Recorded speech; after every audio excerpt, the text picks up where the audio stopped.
students, welcome to history class 11th. Student, we have started our second chapter, that is writing and city life, in which we have started to discuss about Mesopotamia, the earliest civilization of the world. It is located roughly around the location near Iraq. So we have discussed about the importance of the location of Mesopotamia. Now we will discuss the significance of urbanism. शहरों का क्या महत्व था। सबसे पहले ये पढ़ लेते हैं कि the earliest cities in Mesopotamia date back to Bronze Age around 3000 BCE, यानी कि आज से लगभग 5000 साल पहले यहाँ पर ब्रॉन्ज के मतलब जो वेपन कॉपर टिन का जो अलॉय होता है ब्रॉन्ज, उसके बने हुए कुछ चीजें मिली हैं, टूल्स मिले हैं। Accurate carpentry, drilling beads, carving stone seals, cutting shells for inlaid furnitures. Mesopotamian weapons are also of bronze. For example, the tip of spear that you see in the illustration page number 38, जो मतलब एक भाला बना हुआ है, भाले की जो टिप है वो भी ब्रॉन्ज की बनी हुई है। तो इस तरह से ये मतलब सिग्निफिकेंस से वहां पर प्रोडक्शन की सिग्निफिकेंस ऑफ अर्बनाइजेशन हम देखते हैं। अर्बनाइजेशन का मतलब होता है शहरीकरण। सो जो cities and town that were not a just place of large population but there was economic hubs. यहाँ पर इकोनॉमिक जो एक्टिविटीज थी वो काफी होती थी। प्रोडक्शन के फूड प्रोडक्शन के अलावा बहुत सारी चीजें थी जिनकी एडवांटेज लोगों को थी for to people to cluster in the town. इकट्ठे होना, टाउन्स में इकट्ठे होने के लिए लोगों को ये चीजें जरूरी थी। जो चीजें जरूरी थी उनमें एक थी अर्बन इकोनॉमी, जिसके साथ साथ food production, trade, manufacturing and services, ये सभी चीजें प्रोवाइड करता था शहर। इसी वजह से शहर काफी बड़ा था। आपको पता है, as you will see in your daily life, you are dependent on many people for your daily meal. For basically your meal is also not obtained by yourself. Many other things which are not able to get by on. In the same way, people cease to be self-sufficient.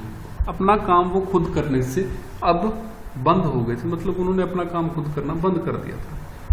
तो कुछ चीजों के लिए उनको दूसरे लोगों के ऊपर डिपेंड रहना पड़ता था। जैसे आप देख लो कि पहले हम क्या करते थे, शुरुआत के जो अर्ली ह्यूमंस थे वो खाना बनाते थे, खुद खाना बनाते थे, खुद फसलें उगाते थे, जो सब्जियां वगैरह उगाते थे। लेकिन अब हमारे देश में, हमारे वर्ल्ड में बहुत सारी इतनी बड़ी पॉपुलेशन है जो सब्जियों के लिए, मतलब ये मैं एक बेसिक एग्जांपल ले रहा हूँ लाइफ की, सिटी लाइफ की। शहरों में रहने वाले जो लोग हैं सब्जियों के लिए गाँव के किसानों के ऊपर डिपेंडेंट है। इस तरह से बहुत सारी सर्विसेज हैं जिनके लिए हमें दूसरे लोगों के ऊपर डिपेंड होना पड़ता है। तो वो जो सर्विस प्रोवाइड करने वाले लोग होते हैं उनको शहरों में ही रहना पड़ता है। इस वजह से जो शहर है वो बड़े होते गए। जैसे आपको पता है, ट्रांसपोर्ट, सिटी में एक जगह से दूसरी जगह जाने के लिए ट्रांसपोर्ट की व्यवस्था होनी चाहिए, रोड्स, बैंक्स, ये सारी चीजें क्या है, सर्विसेज हैं। तो हम इन लोगों के ऊपर डिपेंडेंट हैं। तो उस टाइम क्या था, बहुत सारी प्रोडक्शन जो थी वो आम लोग नहीं कर पाते, जिसकी वजह से वो दूसरे लोगों के ऊपर डिपेंड हुए। जैसे the Carver of stone seal require bronze tool that he himself can not make. एक मतलब पत्थर की सील बनाने वाला जो व्यक्ति है उसको ब्रॉन्ज के टूल चाहिए, और ब्रॉन्ज के टूल वो खुद नहीं बना सकता, इसलिए उसको किसी और से लेने पड़ेंगे। उसके साथ साथ उसको कलर स्टोन चाहिए सील के लिए, वो भी उसको पता नहीं है कि कहाँ से आते हैं। तो जो जिसमें स्पेशलाइज था वो वही काम करना शुरू करे। जैसे कार्वर जो था, मतलब बनाने वाला जो था, तराशने वाला, वो सिर्फ तराशने में एक्सपर्ट था, ट्रेडिंग में एक्सपर्ट नहीं था। ट्रेडिंग में एक्सपर्ट कौन थे, ट्रेडर्स। इसलिए मतलब प्रोड्यूसर के साथ साथ ट्रेडर्स, वर्कर्स, ये भी शहरों में रहने लगे। Bronze tool makers dare not himself go out to get the metals copper and tin, besides he need regular supplies of charcoal for fuel. Charcoal भी चाहिए थी, मतलब गर्म करने के लिए, लोहा गर्म करने के लिए सामान चाहिए था। कॉपर और टिन वो नहीं खुद ला सकते थे, इसलिए लेबर जो थी अलग अलग जगह डिवाइड हो गई। दूसरी इसके साथ साथ कहते हैं कि सोशल ऑर्गेनाइजेशन भी होगी। Fuel, metal, various stone, would etcetera come from many different places for city manufacturers. Thus, organized trade and strong storage is needed.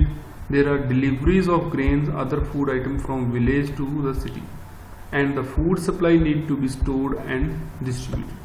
तो कहते हैं कि ये काफ़ी लंबा चौड़ा ऑर्गेनाइजेशन होगी, जैसे मेटल्स हैं, फ्यूल्स हैं और अलग अलग तरह के लकड़ी और पत्थर हैं जो अलग अलग जगह से मंगवाए जाते थे, तो उनको स्टोर करके रखना। जैसे मान लो खाना है, विलेजेस से मंगवाया जाता था, शहरों में उनको सप्लाई किया जाता, लेकिन उनको स्टोर करके फिर उसको डिस्ट्रीब्यूट करना, जैसे हमारी सब्जी मंडी होती है, तो उस तरह की फैसिलिटीज चाहिए थी। कुछ एक्टिविटीज को कोऑर्डिनेट करना है, मतलब डिसिप्लिन बना के भी रखना है। तो there must be not only stone but also bronze tools और pots available for sale. Obviously in such system some people give commands. तो इस तरह के सिस्टम में कुछ वर्कर्स थे, कुछ ट्रेडर्स थे, कुछ मैन्युफैक्चरर्स थे, तो इन सभी को कंट्रोल करने के लिए कोई ना कोई कमांड की जरूरत होती। और मतलब ट्रेड होता था, व्यापार होता था, लेना देना होता था, तो मीन्स के रिटन रिकॉर्ड भी रखने चाहिए।